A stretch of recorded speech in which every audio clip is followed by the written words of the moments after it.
ശുക്രൻ എന്ന് പറയുന്ന നമ്മളിലെ ആ ഒരു സെക്ഷൽ എനർജി ഇവരെവിടെ നിൽക്കുന്നു എന്ന് കൂടി നോക്കും. മനസ്സിലായി? ഇവർ തമ്മിൽ യോജിപ്പുണ്ടെങ്കിൽ ഈ 10 പൊരുത്തങ്ങൾ ഇല്ല എന്ന് പറഞ്ഞാലും ഇവരുടെ ലൈഫ് ദൈവാധീനം കൂടിയാണ്. ഇവരുടെ ഫിസിക്കൽ ലൈഫ് സന്തോഷത്തോടെ പോകും.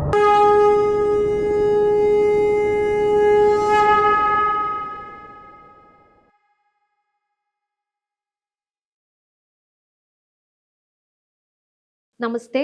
ഇന്ന് നമ്മളോടൊപ്പം ഉള്ളത് സ്പിരിച്വൽ മോട്ടിവേറ്റർ ശ്രീനിവാസ് പയ്യ അവർകളാണ്. നമസ്തേ. നമസ്തേ.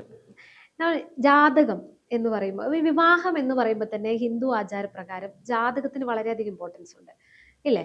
അപ്പോൾ ഈ ജാതകം ജാതകം എന്ന് പറയുമ്പോൾ തന്നെ നമ്മളെ ഏറ്റവും കൂടുതൽ കേട്ടുവരുന്നതാണ് ചൊവ്വാദോഷമുണ്ടോ, അല്ലെങ്കിൽ പാപദോഷമുണ്ടോ, ഇത് ഇങ്ങനത്തെ കാര്യങ്ങളൊക്കെ നമ്മൾ കേട്ടുവരുന്നതാണ്. ശരിക്കും ഈ ചൊവ്വാദോഷം എന്താണ്?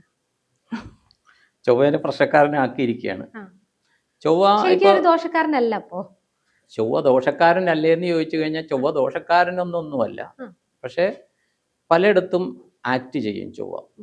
മനസ്സിലായി? ഇപ്പോൾ സാധാരണ 7-8 ഭാവങ്ങളിലാണ് ചൊവ്വ നോക്കണം. ശരിക്ക് 2 ലഗ്നം 2, 4, 7, 8, 12 ഇത്രയും ഭാവങ്ങളിൽ നിൽക്കുന്നത് വെച്ച് പാപത്വം നോക്കും. ഓക്കെ, ചൊവ്വയുടെ. രണ്ടാമത്തെ കാര്യം, ചൊവ്വാദോഷം ഇപ്പൊ സാധാരണ പറയുന്നത് ഭർത്താവിന് ചൊവ്വാദോഷം ഉണ്ടെങ്കിൽ ഭാര്യ മരിക്കും, ഭാര്യയ്ക്ക് ചൊവ്വാദോഷം ഉണ്ടെങ്കിൽ ഭർത്താവ് മരിക്കും. ഇത് പറയുന്നതിന് മുമ്പ് ഞാനൊന്ന് പറയാം, ഞാനൊരു പ്രൊഫഷണൽ ആസ്ട്രോളജർ അല്ല. പക്ഷേ എൻ്റെ ഗുരു ബ്രഹ്മശ്രീ കൃഷ്ണൻ പ്രാന്തിരി തിരുമേനി എനിക്ക് പറഞ്ഞു തന്ന കുറേ കാര്യങ്ങളുണ്ട്.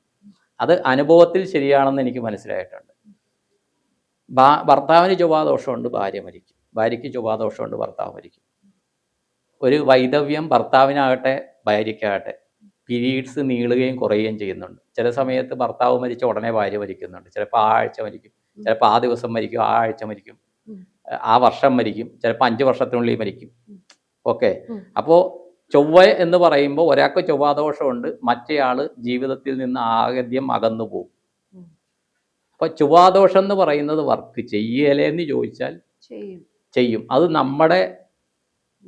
അത് ജാതകത്തിനെ ഒന്നും ചൊവ്വേനെയും കുറ്റം പറയട്ടെ, നമ്മുടെ പാസ്റ്റ് ലൈഫ് കാർമിക്സ് ആണ്. അത് എപ്പോഴും നമ്മൾ ഇത് വരുമ്പോൾ പാസ്റ്റ് ലൈഫ് കാർമിക്സ്. ഇപ്പൊ ലോകത്ത് എല്ലാവരും ജാതി മതഭേദമന്യേ ചെയ്യുന്ന ഒരു കാര്യം ചോദിച്ചാൽ പാസ്റ്റ് ലൈഫ് റിഗ്രഷനാണ് സ്പിരിച്വലി ചെയ്യുന്നത്. അതൊരു വേറൊരു വിഷയമാണ്, വേറെ എടുക്കാം. അപ്പോൾ ചൊവ്വയെന്ന് പറയുന്നത് ഇത്രയും പറയുന്ന പ്രശ്നക്കാരല്ല. ഇപ്പൊ എൻ്റെ ഗുരു ചൊവ്വാദോഷം ഉണ്ടെന്ന് പറഞ്ഞ ആള് ഈ ആളെ വേറൊരു വിവാഹം കഴിപ്പിക്കും. വേറൊരു വിവാഹം എന്ന് പറഞ്ഞാൽ സാങ്കല്പിക വിവാഹം കഴിപ്പിക്കും, താന്ത്രിക വിധി പ്രകാരം. അങ്ങനെ വേറെ ആൾക്കാർ പറഞ്ഞ് 1 വർഷത്തിനുള്ളിൽ വൈദവ്യം ആവുമെന്ന് പറഞ്ഞ കേസുകൾ താന്ത്രിക വിധി പ്രകാരം വിവാഹം കഴിപ്പിച്ച് ഒരു താലി കെട്ടി. മനസ്സിലായി? അത് ചെയ്ത് അത് വാഴ, അത് പല രീതിയിലാണത്. അത് വാഴയെന്ന് മാത്രം പറയാൻ പറ്റില്ല. ഇവരുടെ നാള്, ഇവരുടെ തിഥി നോക്കിയിട്ട് അനുയോജ്യമായിട്ട് എന്താണെന്ന് നോക്കിയിട്ടാണ് കെട്ടിക്കടി. ചില കേസുകളിൽ ദർഭയാണ്, ദർഭ കൊണ്ട് മനുഷ്യ രൂപം ഉണ്ടാക്കും. മനസ്സിലായി? മനുഷ്യരൂപം ഉണ്ടാക്കിയിട്ട് അതിനെ ഇത് ചെയ്തിട്ട് വിധിപ്രകാരം അത് സംസ്കരിക്കും. ഒരു മരണം നടന്നു കഴിഞ്ഞാൽ ഇപ്പോ വിധവയാകും, വിധവനാകും എന്നുള്ള അവസ്ഥയിൽ എന്താണ് ജീവിതത്തിൽ കാണുന്നത് അത് താന്ത്രിക വിധിപ്രകാരം ചെയ്യും.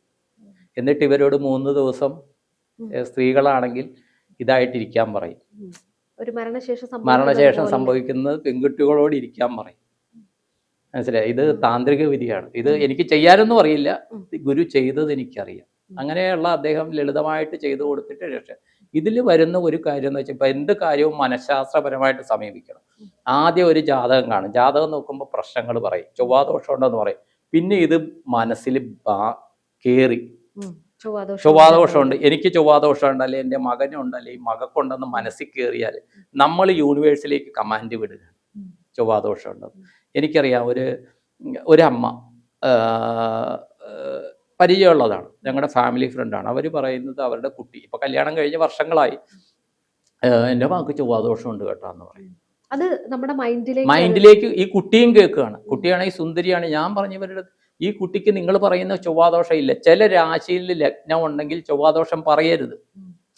ചില ലഗ്നം ഇന്ന പർട്ടിക്കുലർ ലഗ്നമാണെങ്കിൽ പറയരുത്. അതുമല്ല, ഈ ചൊവ്വ ഈ പറയുന്ന ഗ്രഹങ്ങൾ ചൊവ്വാദോഷം ഉണ്ടെന്ന് പറയുന്ന രാശിയിൽ നിൽക്കുമ്പോൾ ഈ ചൊവ്വയ്ക്ക് അവിടെ എന്തെങ്കിലും സ്വാധീനം ഉണ്ടെങ്കിൽ പറയരുത്. മനസ്സിലായ? ചൊവ്വ എന്നും ദോഷകാരിയല്ല. അപ്പോൾ ഇവരോട് പറഞ്ഞു, നിങ്ങളൊരിക്കലും നിങ്ങളുടെ കുട്ടിക്ക് ചൊവ്വാദോഷമുണ്ടെന്ന് മനസ്സിൽ വിചാരിക്കാതെ, ഓക്കെ ആരെങ്കിലും പയ്യൻ്റെ വീട്ടുകാർ ജാതകം വാങ്ങിച്ചിട്ട് ഇതുണ്ടെന്ന് വിചാരിച്ചാൽ ഓക്കെ അത് ചെയ്യുക.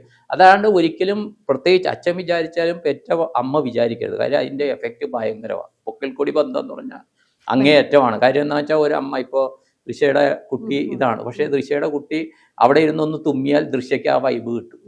ചില സമയങ്ങളിൽ നമുക്ക് ഒരു എന്തോ ഒരു അസ്വസ്ഥത വരും. കാര്യം പൊക്കിൾക്കൊടി ബന്ധമാണ്. അതാണ് ഈ പറയുന്ന ഒരു എനർജി കണക്ഷൻ ഉണ്ട്.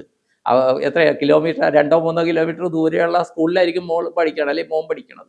അത് വേറൊരു ഭൂഖണ്ഡത്തിലാണെങ്കിലും പ്രായമായ അമ്മമാർക്ക് കിട്ടും, ഇപ്പോഴും കിട്ടുന്നവരുണ്ട്. അത് കാര്യം ഈ പൊക്കിൾക്കൊടി ബന്ധമുണ്ട്. ആ സമയത്ത് ഈ ഇങ്ങനെ സംഭവിക്കുമോ എന്ന് മനസ്സിൽ വിചാരിക്കുമ്പോൾ അവർക്ക് സംഭവിക്കണതെന്നാണ്. അപ്പം ഞാൻ വിചാരിക്കണേ ഇത് ചെയ്യല്ലേ. എന്ത് വന്നാലും നമുക്കൊരു സൂചനകൾ വന്നാൽ, നമ്മളിപ്പോൾ ഒരു ഡോക്ടർ പരിശോധിക്കാൻ പറയുന്നു, ബ്ലഡ് ടെസ്റ്റ് ചെയ്ത് അതിൽ ഇന്ന കാര്യങ്ങളുണ്ടെന്ന് പറഞ്ഞാൽ അതിന് മരുന്ന് ചെയ്യാനാണല്ലോ ഡോക്ടർ പരിശോധിക്കാൻ പറഞ്ഞത്. അതല്ലേ? അത് ഇതുണ്ടെന്ന് പറഞ്ഞാൽ ഇത് സൂചനകളാണ്. കാര്യം നമ്മുടെ ജന്മം എന്ന് പറയുന്നത് മുജ്ജന്മത്തിൻ്റെ തുടർച്ചയാണ്, പാസ്റ്റ് ലൈഫിൻ്റെ തുടർച്ചയാണ്. അപ്പോൾ അത് വെച്ചാണ് നമ്മൾ എവിടെ, ഏത് ദേശത്ത്, ഏത് കുടുംബത്ത്, ഏത് അമ്മയ്ക്ക്, ഏത് അച്ഛന് ജനിക്കണമെന്ന് നമ്മൾ തീരുമാനിക്കണം. അത് തീരുമാനിച്ചു കഴിയുമ്പോൾ ഈ ജീവിതത്തിൽ ഒരു 12 വയസ്സ് കഴിഞ്ഞു, 12 വയസ്സ് വരെ ജാതകം എഴുതാറില്ല പണ്ടത്തെ കാലത്ത്. ഒരു വ്യാഴവട്ടം കഴിയണം. കാര്യം വ്യാഴവട്ടം വരെ ഈ കുട്ടിയുടെ കാര്യത്തിൽ അങ്ങനെയാണ് പറയുന്നത്. പക്ഷേ ഇപ്പോൾ അതൊക്കെ മാറിയിട്ട് നമുക്ക് കുട്ടിയുടെ ഇതിടാം നമുക്ക്. അപ്പോൾ അങ്ങനെ വന്നു കഴിയുമ്പോൾ പാസ്റ്റ് ലൈഫ് കർമാസിന് എന്ത് പ്രതിവിധി ചെയ്യണം? കാര്യം പണ്ട് ഈശ്വരോ രക്ഷതു, ഈശ്വരൻ മാത്രമേ ഉള്ളൂ. ഇന്നത്തെ ശാസ്ത്രം ഇതൊന്നുമില്ല, അല്ലേ? അച്ഛൻ ജോലിക്ക് പോയി ഇത് പോയി ഒരു 100 വർഷം അല്ലെ 50 വർഷം മുമ്പത്തെ അവസ്ഥ നോക്കി. അന്ന് ഈശ്വരൻ മാത്രമേ രക്ഷയ്ക്കുള്ളൂ നമുക്ക്. അപ്പോൾ ആ ഒരു അവസ്ഥയിൽ ഈശ്വരനെ പൂർണ്ണമായിട്ടും വിശ്വസിച്ച് എന്താണ് വരാൻ പോണ, ഗ്രഹങ്ങൾ മാറുമ്പോൾ ഈ സൗരയൂഥത്തിലെ ഗ്രഹങ്ങൾ മാറുമ്പോൾ തീർച്ചയായിട്ടും അതിൻ്റെ എഫക്റ്റ് ലോകത്തുണ്ടാവും. ആ ഉണ്ടാവുമ്പോഴത്തേക്ക് ഈശ്വരനെ പൂർണ്ണമായിട്ടും ആശ്രയിച്ചിട്ട് ഇതിന് പ്രതിവിധി കാണാം, അങ്ങനെ നമ്മുടെ ജീവിതം രക്ഷപ്പെടും എന്നുള്ളതിനാണ് ഈ ജാതകം ഇത് ചെയ്തിരിക്കുന്നത്. ഇപ്പോൾ എൻ്റെ ഗുരുവിൻ്റെ കാര്യത്തിൽ എനിക്കറിയാം, ഒരു അന്യമതസ്ഥർ ഹിന്ദു ആചാരങ്ങളൊന്നും പിന്തുടരാത്ത, ഞാൻ മതം ഏതാണെന്നൊന്നും പറയുന്നത്, അവിടെ സ്നേഹിച്ച് കല്യാണം കഴിച്ചു ആൺകുട്ടി എന്ന് പറഞ്ഞാൽ 50 വർഷങ്ങൾക്ക് മുമ്പാണ് ഈ സംഭവം നടന്നത്. നല്ല റിച്ച് ഇതാണ്, സ്നേഹിച്ച് കല്യാണം കഴിച്ചു. പക്ഷെ കല്യാണം കഴിഞ്ഞ ഉടനെ തന്നെ ഒരാഴ്ച കഴിഞ്ഞില്ല ഇവർ തമ്മിൽ പ്രശ്നങ്ങൾ തുടങ്ങി. കാര്യം സ്നേഹിച്ച് കല്യാണമൊക്കെ കഴിച്ചു, പക്ഷെ വീട് ഒരുമിച്ച് താമസിക്കുമ്പോഴാണ് പ്രശ്നങ്ങൾ തുടങ്ങുന്നത്. ഉടനെ ഇവർ ഡൈവേഴ്സ് ആകണമെന്ന് തീരുമാനിച്ചു. ആ ഇതിലാണെങ്കിൽ അന്നത്തെ കാലത്ത് ഡൈവേഴ്സ് എന്നതേ ഇല്ല, ഈ സമൂഹത്തിന് പ്രത്യേകിച്ച് അത് പാടില്ല. പക്ഷെ ഇവരൊരു തരത്തിലും പറ്റുന്നില്ല. പിന്നെ സമൂഹത്തിൽ ഉന്നത നിലയിലുള്ള ആൾക്കാരാണ്. അത് തിരുമേനി പറഞ്ഞാൽ ഇവർ കേൾക്കും, കാര്യം ബിസിനസ്സാണ്. അപ്പോൾ ഈ കുട്ടികളുടെ രണ്ടുപേരുടെ അടുത്തും തിരുമേനി സംസാരിച്ചിട്ട് പറഞ്ഞു, ഞാൻ ഇതിന് പ്രതിവിധി ചെയ്യും. ഇവർക്ക് രണ്ടുപേർക്കും തീവ്രമായിട്ടുണ്ട്, പക്ഷെ ഇവർക്ക് നിൽക്കാൻ പറ്റുന്നില്ല, രണ്ടുപേർക്കും ചേർന്ന് നിൽക്കാൻ